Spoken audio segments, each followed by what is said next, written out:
Hello সবাইকে, কেমন আছো সবাই? আশা করছি সবাই খুব ভালো আছো। তো আজকে আমি আবার তোমাদের জন্য নতুন একটা আই মেকআপ টিউটোরিয়াল নিয়ে চলে এসেছি। তো আজকে একটা রিসেপশন আই মেকআপ লুক তোমাদের সাথে শেয়ার করব। তো চলো ভিডিওটা স্কিপ না করে দেখতে থাকো। তার আগে চ্যানেলে যারা নতুন, চ্যানেলটাকে সাবস্ক্রাইব করে দিও, বেল আইকন প্রেস করে দিও, আর অবশ্যই আমার ভিডিওটা লাইক কমেন্ট করতে ভুলবে না। তো চলো ভিডিওটা শুরু করা যাক। তো ফার্স্টে আমি এখানে আই বেসটা কমপ্লিট করে নিয়েছি। হাইলাইট কনসিলার, অরেঞ্জ কনসিলার দেওয়ার পরে ওগুলোকে সেট করে নিয়ে একটা লাইট অরেঞ্জ কালারের শেড দিয়ে ভালো করে ব্লেন্ড করে নেব দুটো চোখেই। আমি একটা চোখের শেয়ার করছি, দুটো চোখেই সেম প্রসেসে আমি করব। তারপরে একটা ইয়েলো কালার নিয়ে আমি ওই লাইট পিঙ্ক কালারের ওপরে ভালো করে দিয়ে ব্লেন্ড করব, যাতে ওপর থেকে লাইট হতে হতে নিচটা ডার্ক হয়।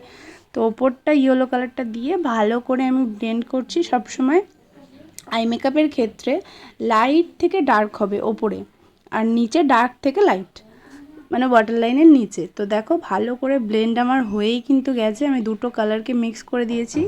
এরপরে একটা ক্রিজ লাইনে একটা ডার্ক পার্পল কালার এখানে আমি ইউজ করছি, একদম ডার্ক পার্পল। তো ভালো করে ওটা ক্রিজ লাইনে আমি ব্লেন্ড করছি। ডার্ক কালার ক্রিজ লাইনে ইউজ করলে কিন্তু আই মেকআপটা খুব সুন্দর লাগে। এটা কিন্তু আমি আগের অনেক ভিডিওতেও তোমাদের সাথে বলেছি। করার পরে ওই ডার্ক পার্পল কালারের ওপরে আমি আবার পিঙ্ক কালারটা দিয়ে ভালো করে ব্লেন্ড করছি, যেন মানে একটা হার্শ লাইন না পড়ে, যেন মিক্স একটা ব্যাপার আসে সেই জন্য। তারপরে ইয়েলো কালারটা আবার দিয়ে ভালো করে ব্লেন্ড করলাম। প্রত্যেকটা কালার যেন প্রত্যেকটা কালারের সাথে ভালোভাবে মিশে যায়, সেইভাবেই আমি ব্লেন্ডিংটা করব। তো দেখো, আশা করছি তোমরা ভিডিওটা দেখে বুঝতে পারছো আমি কিভাবে আই মেকআপটা করলাম। তো এরপরে আমি কাট ক্রিজ করবো, সেই জন্য কাটিংটা করে নিচ্ছি। এখানে আমি কাটিং করার জন্য ক্রায়োলনের সুপ্রা প্যালেট থেকে 28 নাম্বার শেডটা ইউজ করেছি। তো দেখো দিয়ে ভালো করে আমি কাটিং করে নেব। যাদের কাট ক্রিজ করতে প্রবলেম হয় তারা মানে যখন যার আই মেকআপটা করবে অল্প একটু আইলিডে অল্প একটু কনসিলার লাগিয়ে তাকে ওপরের দিকে তাকাতে বলবে, যেই জায়গাটায় ফাউন্ডেশনটা লেগে যাবে বা কনসিলারটা লেগে যাবে সেই জায়গা অনুযায়ী কাটিংটা করবে। তো দেখো আমি কাটিংটা করে নিচ্ছি। দুটো চোখেই আমার কাটিং করা কিন্তু হয়ে গেছে। আর কাটিং করার সময় একদম একটা ফ্ল্যাট ব্রাশ নিলে খুব ভালো হয় কাটিংটা করতে। এবার যারা পুরনো অনেক দিন ধরে কাজ করছে তারা প্রত্যেকটা ব্রাশ দিয়েই ভালোভাবে করতে পারবে, কিন্তু বিগিনারদের ক্ষেত্রে একটু প্রবলেম হয়।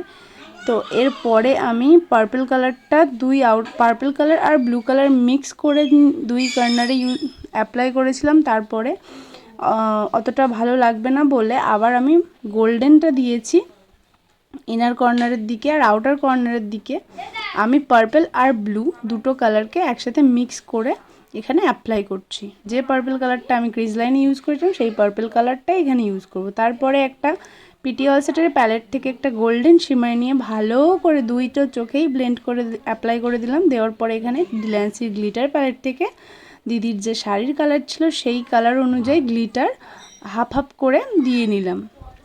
পুরো আউটার কর্নারেও দিইনি, পুরো ইনার কর্নারেও দিইনি, মিডলে দিয়েছি। দেওয়ার পরে নিচের বাকি আই মেকআপটা ওই যে ইয়েলো কালার আর পিঙ্ক কালার দিয়ে, আর সবার ওপরে ক্রিজ লাইনের নিচেই দিয়েছি আমি এখানে পার্পল কালার। তারপরে কাজল দিয়ে ভালো করে আমি ব্লেন্ড করে নিচ্ছি।